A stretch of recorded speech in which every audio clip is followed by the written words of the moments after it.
Hi, friends, and welcome to my channel. This is a podcast where I enjoy sharing my insights with you. And today I'm talking about the difference between your state of being and your state of affairs, and how those two things are related. Because ultimately it leads to a state of union. So stick around if you're having a tumultuous situation in your life and you want to learn how to change your life. A lot of it is becoming comported and focused on your state of being. So stick around.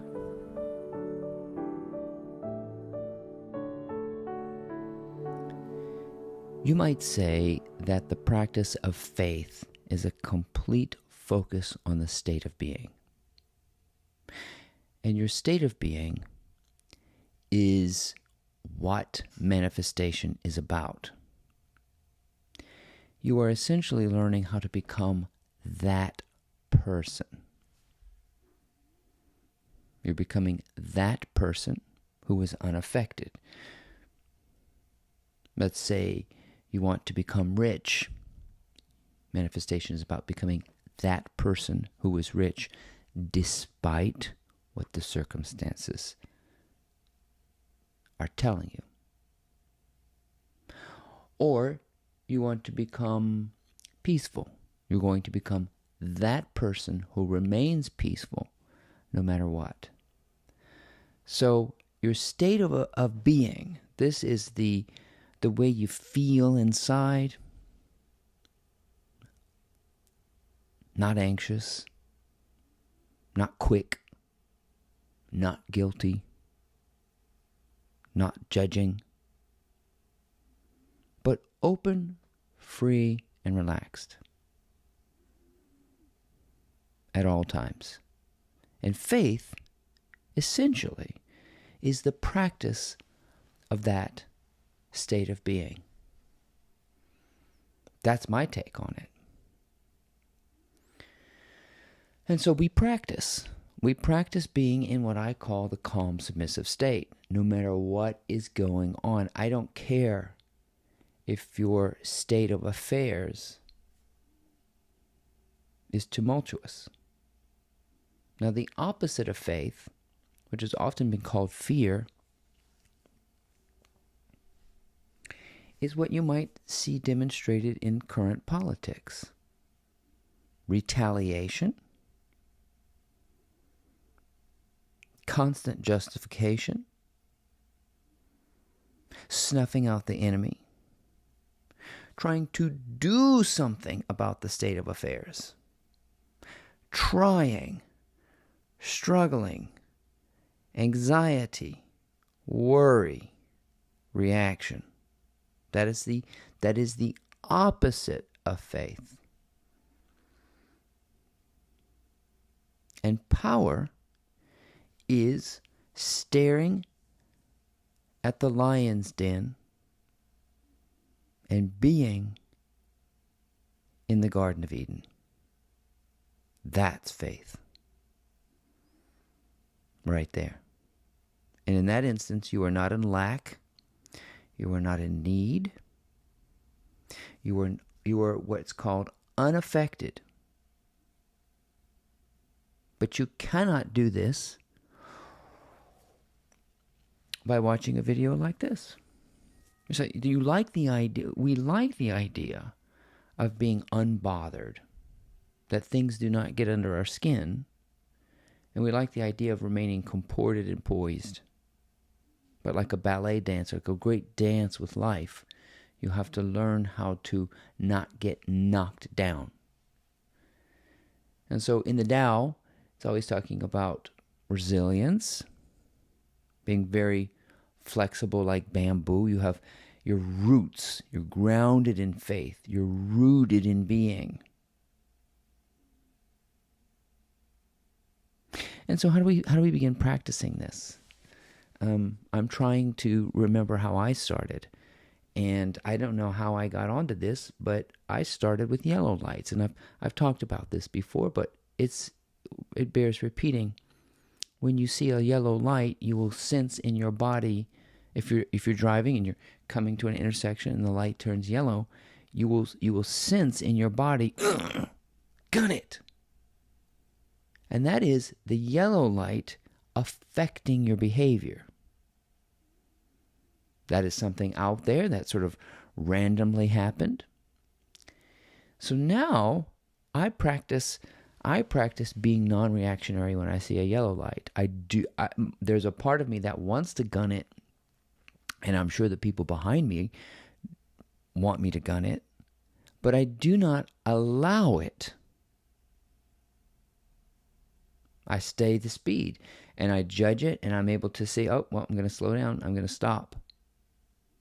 Now, sometimes you go through because it changes too quickly, but I keep the same speed.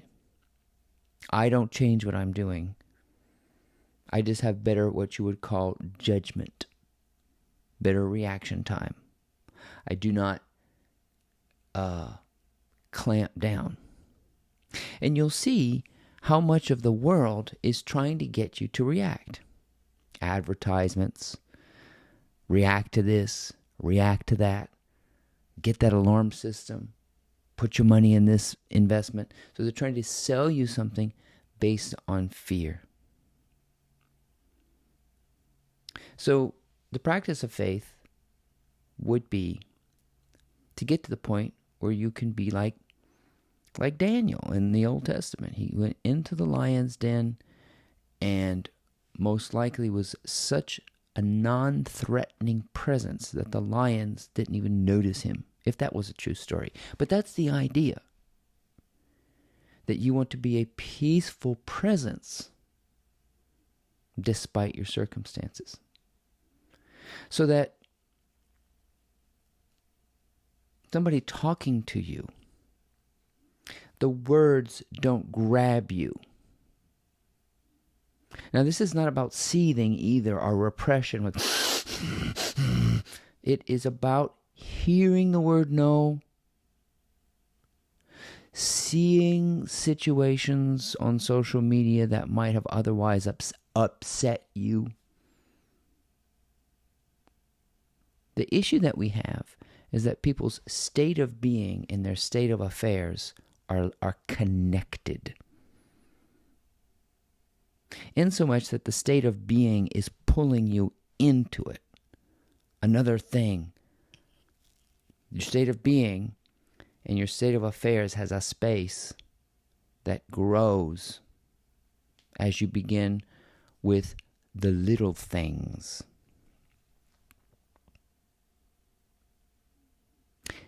For many people, the temper is stuck to the circumstance. The behavior is stuck to the circumstance, to the words. But you have to understand, you make the meaning. When somebody says, when you say, he makes me so mad when he says that, you make the meaning, not them.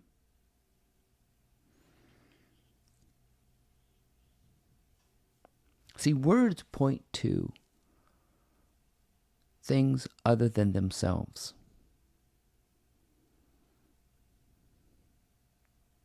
We have to meditate on that a little bit. That the words are just in the ether, hanging out there as sound waves. And you're the one that interprets them. You use them as a weapon against yourself. So what we're talking about is the practice of being easygoing, which you don't do overnight. We are attached to our circumstances as if they can affect your inmost calm. If you want to be an effective person, if you want to be a powerful person, if you want to be an influencer, of any kind,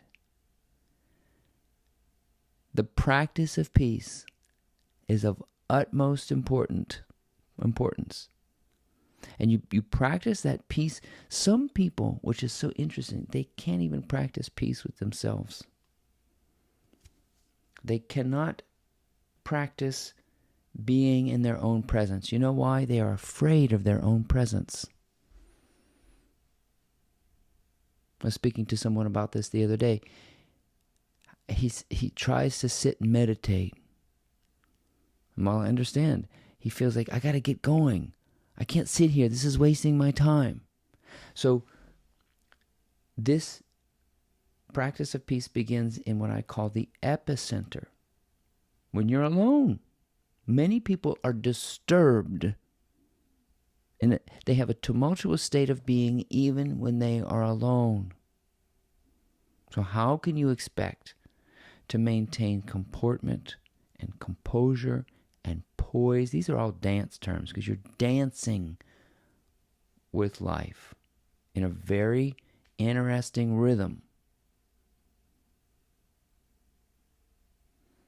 If you can't be comported, peaceful, and at this, what I call, no detonation. There's no fuse. There's no trigger. There's no bomb ready to go off in me. If you can't do that alone, it will be great challenges to you in the world, because the world is trying to trip you up. That might be a way of seeing it. Tripping me. That's because we're tripping out inside. So I dance with the world gracefully. Okay, the traffic is here. This person said this. The critic said something to me on my YouTube channel. Okay. And the whole story about Jesus being in the boat with the disciples, where he was taking a nap, and the disciples were freaked out. That's a metaphor for, calming the storm is a metaphor for being in the non-freaked out stage. And the thing is, don't let what you see freak you out as truth. The debt, the eviction notice, honey, we need to talk, the doctor called,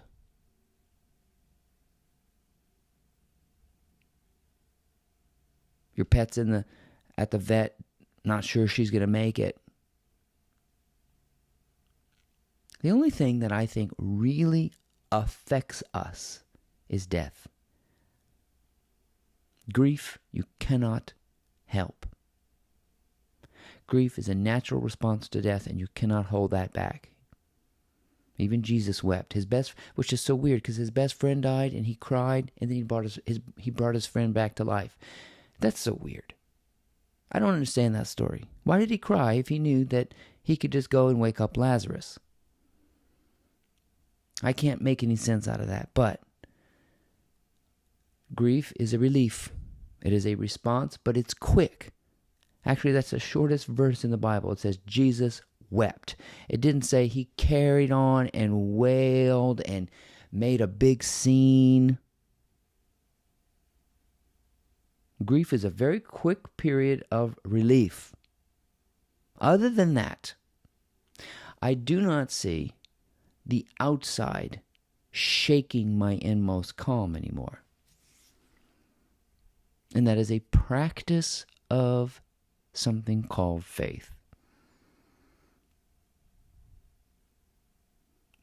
You cannot remain relaxed if you don't practice with the small things. So I encourage you to practice your faith. Practice being unwavering, resilient, adaptable, nimble.